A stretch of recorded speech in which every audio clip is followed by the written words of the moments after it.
Hi, everybody. Welcome to 24/7's weekly workshop on skills for the future of work. I am Emma Rauschkal, the Director of Marketing here at 24/7.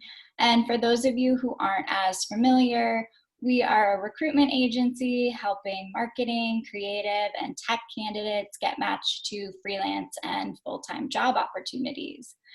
And over the last 6 months, we've really seen an acceleration of trends when it comes to the workplace. From the pivot to digital, to more flexibility around where and when employees work, the workplace is very different now than it was back in March. And so we're eager today to be able to share some skills and best practices to set you up for success for the future of work and really what the workplace is starting to look like now. And our hiring managers are already looking for these skills in their candidates. So we want to be able to set everyone in the 24/7 community up for success. But before we jump in, a couple of quick housekeeping items. We have you all muted for the presentation. Should you have a question, please submit it through the Q&A functionality and we'll get to it at the end, time permitting. We did receive a number of excellent questions through the registration process, so we will try to answer those as well. If we don't get to your question, rest assured that we will follow up with you after today's workshop, and we will also be sharing a copy of the presentation as well as a recording of today's session. And with that, I am very excited to introduce my colleague, Amanda Gubitosi, out of our New York office. She is a senior business development manager, been with 24/7 for over 4 years. Amanda, I'll pass it to you. Thanks, Emma. Thanks for having me. Welcome, everyone. I'm really excited to be joining today, talking about the skills for the future of the workplace. As you can imagine, this has definitely been a major topic that we've been having a lot of discussion around, both on the client side, where I sit, as well as on the candidate side. So as Emma mentioned, I've been with the company a little over 4 years now, and I've had an opportunity to touch many different buckets within the industry, from fashion to beauty to digital, tech, health and wellness. So hopefully our insights can kind of cover the gamut in terms of just what we're seeing from our eagle eye view. So really excited to dive in.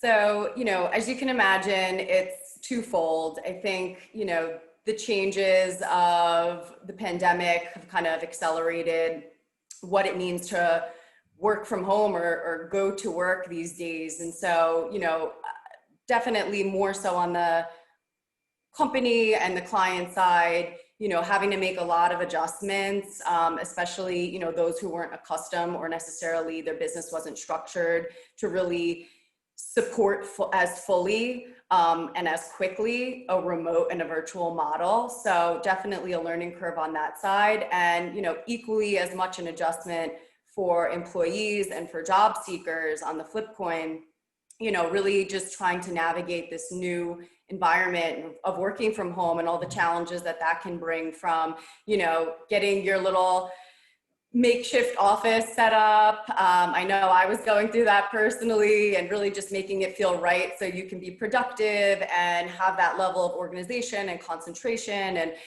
dealing with distractions and staying motivated. So all of those are definitely a major adjustment for employees on that side too.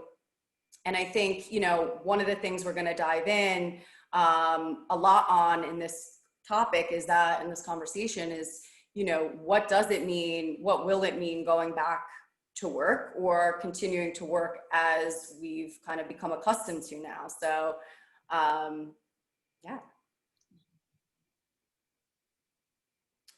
So as far as work flexibility, I know pre-COVID, for the majority, this was kind of a perk and a nice to have for many clients, when they were offering different opportunities for a lot of our candidates that we're interviewing.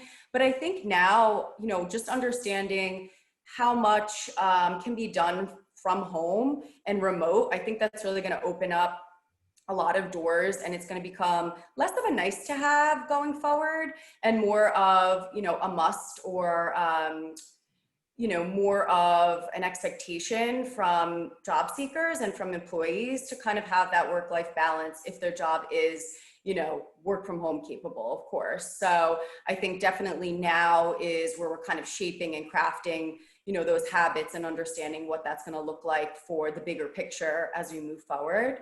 Obviously hand in hand with that, the digital evolution, being forward thinking, I think kind of having that big picture thinker mentality of what's next, especially when it comes to digital and virtual and how that plays into the workplace. We're going to see a lot more of that, and definitely saw the onset of that pre-COVID. But now as we're, going through it, that's definitely going to be a major trend. So really making sure that, we're comfortable as employees to work in that type of setting and work in that environment and make sure that our space is conducive to that and we're able to be productive. And then as far as like distributed teams, I think this is a major plus because, now with the crowded employment market, I think this is really going to kind of open up a lot more opportunity and cast a wider net, especially if you're a job seeker. Or you're unemployed, or you have, been affected by a COVID restructuring at your previous company. I think there's going to be a lot more opportunity for you in markets outside of the market you live in. And it's definitely been a conversation that I've been having a lot lately since the pandemic with a lot of clients of mine who are, really kind of opening their lens and opening up searches to seeing candidates who are outside of the market that their HQ is, or that their office that they're hiring for is. So really it's kind of a win-win both for companies and also for employees and job seekers in that sense of opportunity. And then, tools and systems, obviously to increase productivity. We're all on one right now, Zoom, we have Microsoft Teams, there's Slack. So, obviously, again, we kind of saw the onset of this pre-COVID. Some companies were using it more than others, but now everyone's having to use it, right? So really just making sure that we're comfortable with these tools.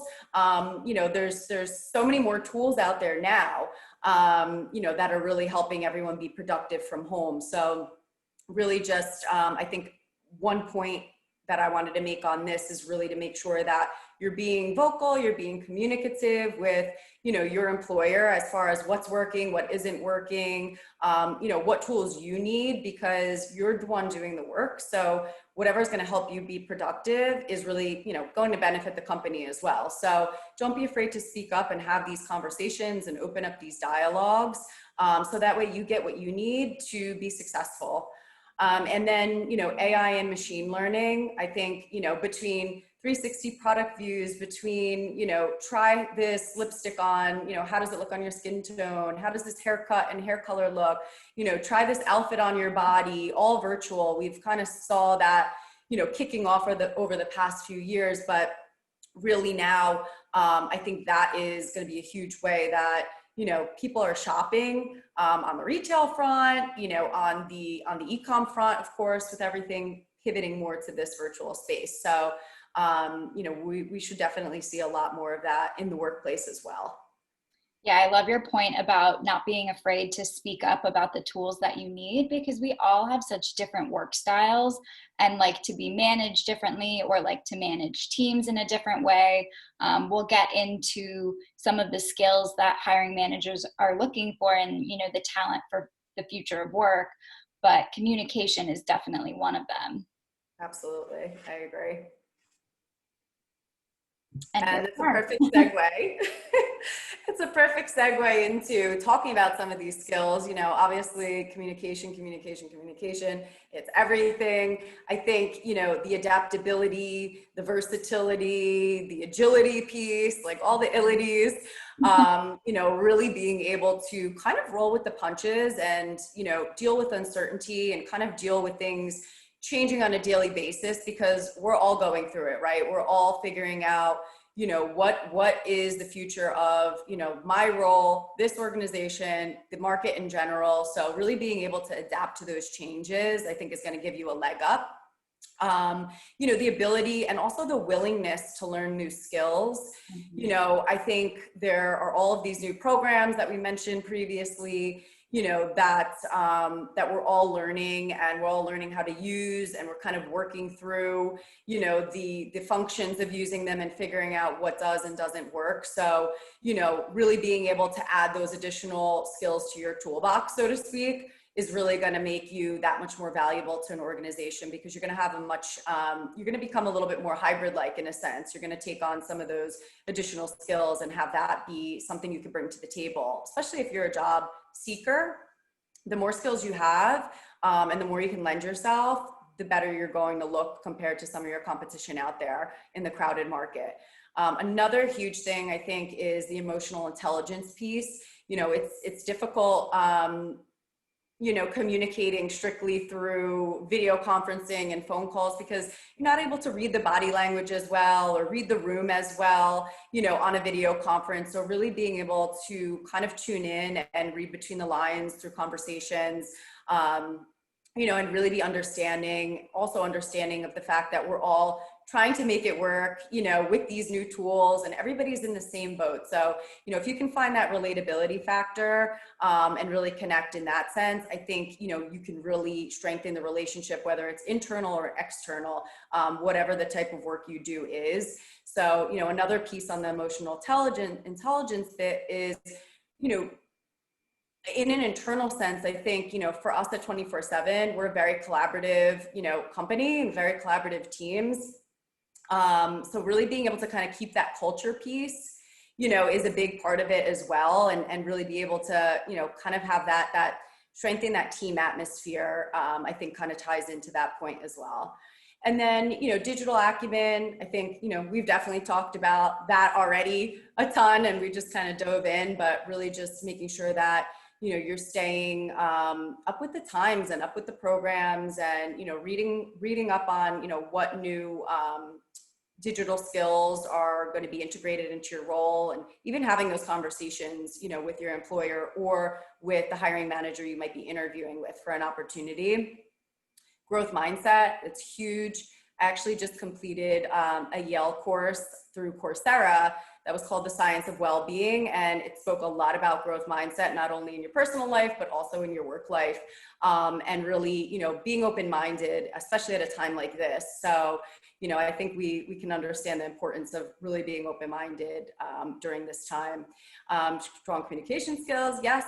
Self-starter, kind of having that entrepreneurial spirit to really take ownership of your work. I think, not being there next to your boss or with your team, being at home, your team and your boss and everyone that relies on you to do your job really wants to make sure there doesn't need to be hand holding, that, you have that ownership and you're going to get the job done. And I think another thing is just, I mentioned before, just that forward thinking, that big picture thinker mentality of, when I do this task today, what might that mean, down the line? So that way you're just kind of thinking holistically as well, and really adding value in that sense. But one of the things I would say is probably the top skill. And as you notice as well, these are all kind of more soft skills. Mm-hmm. So, that's kind of where the shift is. And that's kind of also where my conversations have been shifting with clients a lot lately, are toward a lot of these soft skills that people are going to be bringing to the team. So just keep that in mind. But definitely, I would say top number one thing is just to be positive. I think it's really easy with everything going on right now to kind of be negative and scared and kind of go down that rabbit hole, but just be positive, bring that energy to, your team, to your company, to, your interview. I think that, in and of itself is just refreshing. So always be positive. It's going to be okay. We're going to make it through. I love that. That's a good reminder. Never underestimate the power of positivity. And I love that you touched on the soft skills piece here as well, because as we think about the future of work and really, automation being more all-encompassing in the workplace, one thing we can't automate is, the emotional aspect of your job. So emotional intelligence, curiosity, creativity, these things are going to be increasingly important as maybe other aspects of your job get easier or quicker. Yeah, absolutely. So this is probably a huge question for a lot of you tuning in. Should I pivot? Is my job secure? Is this function, is there sustainability in what I'm doing depending on what type of role? So, one question I think, to ask yourself before deciding on any kind of pivot or change is really, does your current role and does your industry as well feel like it's a bit stagnant right now? And also, does it feel like, going forward, kind of keeping in mind that things are making their shift toward a more digital, encompassed world and workplace? Does your job fit into that kind of scheme of things? And I think, one way to really better understand that is to make sure that you're reading the trends, the industry news, everything that's relevant or tied to the space that you're working in. Just understanding what the market looks like, where it's going, what the projections look like for that type of work, how it's changing, even, what other companies or what other competitors might be doing, to adjust and reposition themselves to be successful in more of a digital world.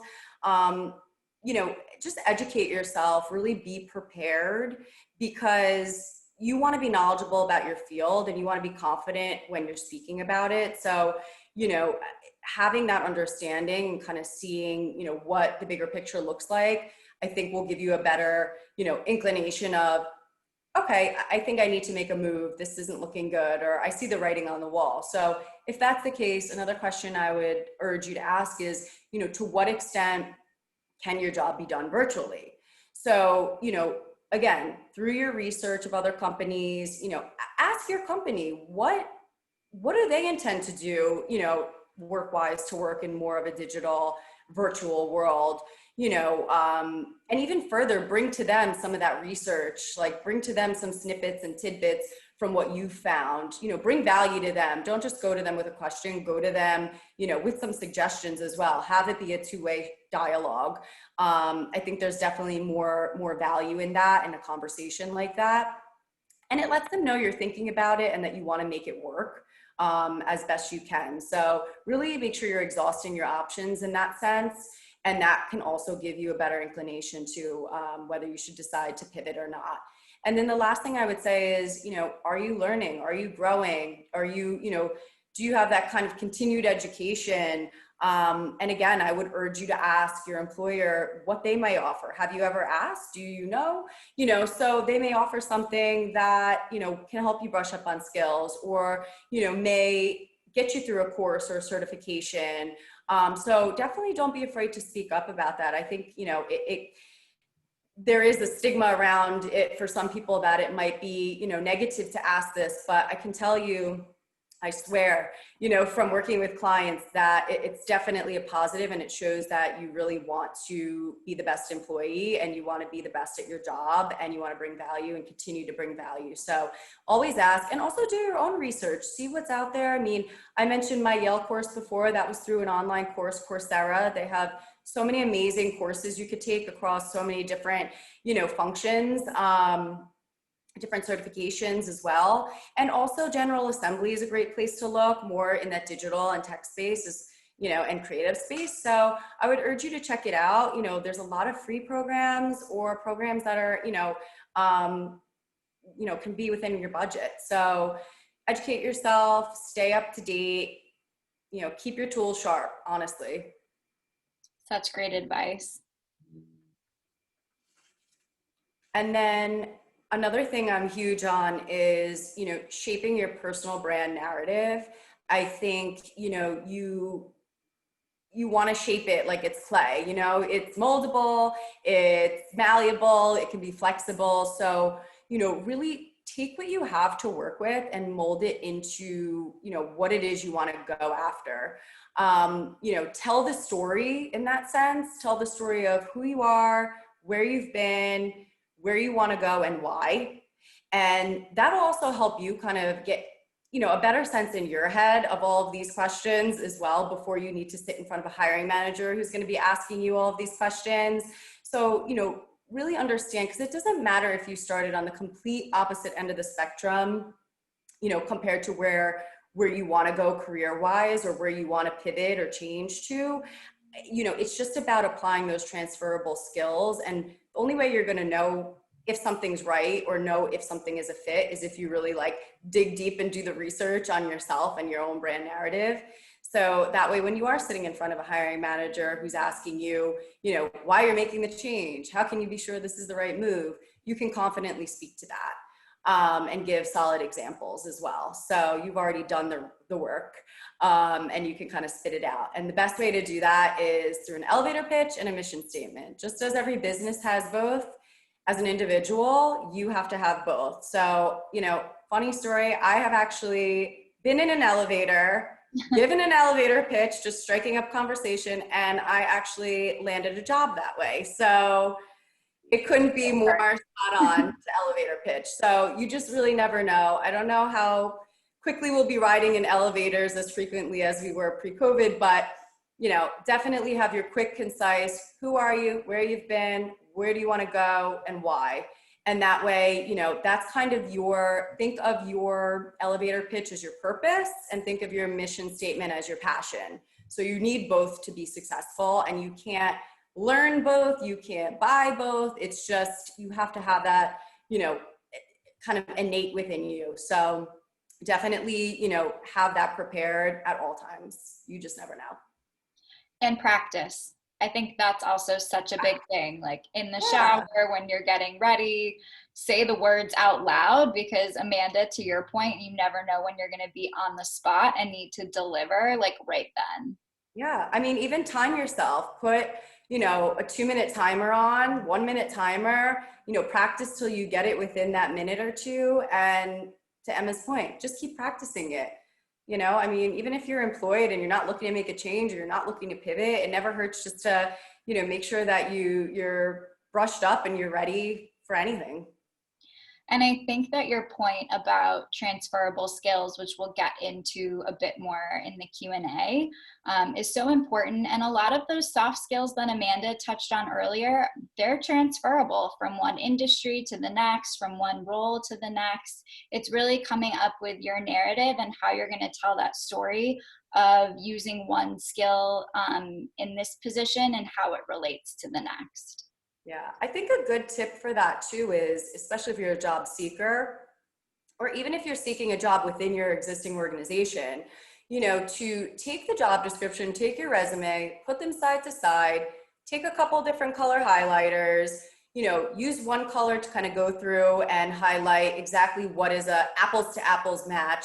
Take another color and go through with, what could be transferable. It may not be apples to apples, but there's definitely a justifiable, transfer of skills there. And then take another color and just, highlight what is absolutely not in your toolbox. And maybe that's something that you could go to Coursera or go to General Assembly and brush up and change it from being that, red or pink highlighter to the green highlighter that you're using for the apples to apples skills. So I think visually, until you kind of see them side by side and have that understanding, you may surprise yourself, how not far off you are from really being qualified for that job, and how it's just a matter of tweaking that brand story and that narrative that we spoke about to really making, to positioning yourself in a way where, you can explain as to why you're a great fit for that role. So, take that extra step, try it out. I tried it back in the day before 24/7, and I think it's just really a great tool, and a really, really helpful trick to see visually for all of us. I know I'm a visual learner, for you to just kind of see right in front of you and really be able to work it that way. So give that a try. I love that. Any excuse to use a highlighter. I think that's a great assignment for anyone who's watching. And then, think about the training you've had over the years in other roles. Again, this ties into the transferable skills, and kind of that resume and job description example I gave you. Really just have an understanding of what you can carry over and what maybe you need to kind of brush up on a bit. So that way you have a little bit more confidence around that. And then that way you're able to connect those dots, between your current role and where you're looking to go in your career. which is going to be, you know, a huge question that, again, the hiring manager is going to be asking you in an interview. You know, why do you think you're great for this role that you've never done before? So, you know, there's obviously a reason that you landed the interview. So drive it home with those points that you practiced, all of the preparation you did, and you very well may land that job. I don't see why not. And then, you know, if you feel like you're missing something, again, back to the training piece, you know, it's all about just being prepared. I think do your research, know your strengths, know your weaknesses as well, you know, have confidence, stay positive, and just be excited. I mean, I know, you know, there's a lot of shifts and pivots going on right now, just in the world in general, especially in the workplace. But, you know, I think overall, continue to roll with the punches, continue learning, continue growing, continue staying on top of your industry or the industry you're looking to break into, really be, you know, almost a mini expert in that field or in your field, and, you know, stay curious, never be stagnant. That's going to take you so far, and there's no way that you can't succeed without those skills. And I think a lot of what you're touching on comes back to the skills that you highlighted in the beginning. All of these things, you know, doing research, coming up with a game plan, mapping out your narrative, they show that you're a self-starter. They show that you're curious. They show that you're creative, that you're willing to put the time in. So it's really the best example to showcase all of these soft skills that you already possess. Yeah, I agree. Perfect. So that sets us up really nicely for our Q&A. We have already received a couple of questions, so let's just jump right in.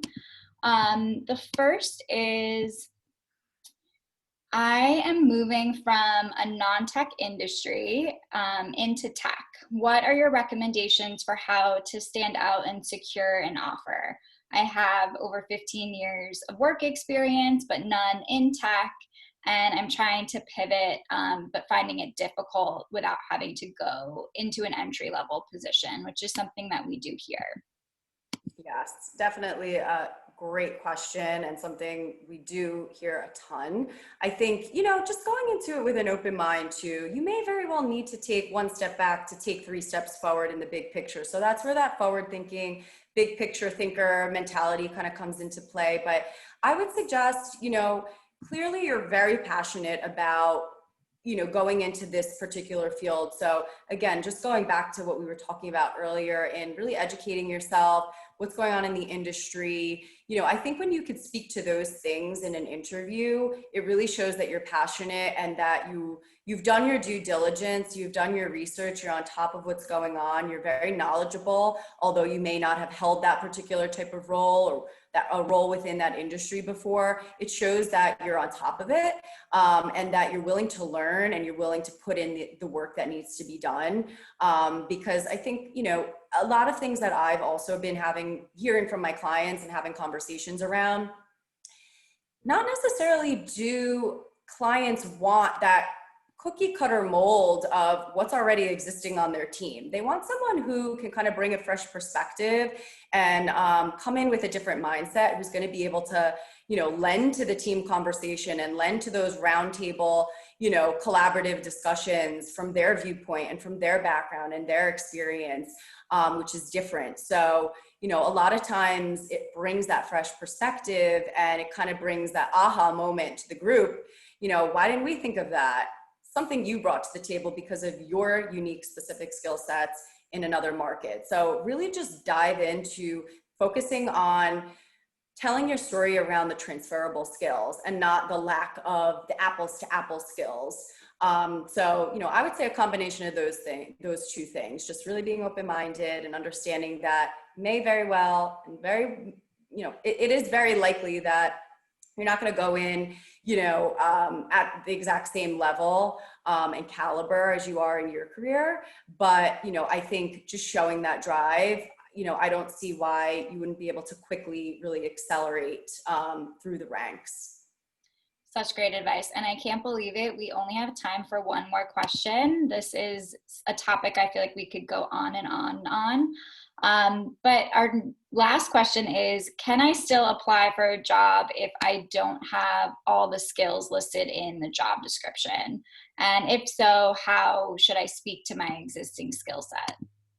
Absolutely. I mean, I think we definitely have kind of woven, a lot of advice that would be pertinent to this question throughout the entire conversation, but absolutely go for it. Focus on those transferable skills, educate yourself, be prepared to speak to why you feel you're a good fit. A lot of times too, I think when you just look at a job description, there are some skills there that may not be listed as a nice to have, but they may be a little bit more negotiable or a little more flexible as a nice to have versus a must have. So, really understand how you line up. Do the exercise I mentioned of, the job description next to your resume and highlighting. So that way, where you may be lacking. And if that comes up, if that question comes up, you can really speak to it and talk about, how proactively you're willing to bridge the gap between where you are and where you need to be, for that particular skill. And, talk about it with the employer. Is there training that they offer for that? You're willing, are they willing? So I think there's a lot that you have to work with in that sense, but the long and short of that is, by all means, go for it. If you feel you have the transferable skills enough, go for it. That's such a good point too. Don't be afraid to have an open dialogue and let the hiring manager know that you are open to training, you are open to learning new skills. Maybe it's something that you've even, started to take on in your own personal life. They'll be really receptive to that. Yeah, and I think you may have, a level of comfort with a particular, let's say a software skill, but you're not expert level in it.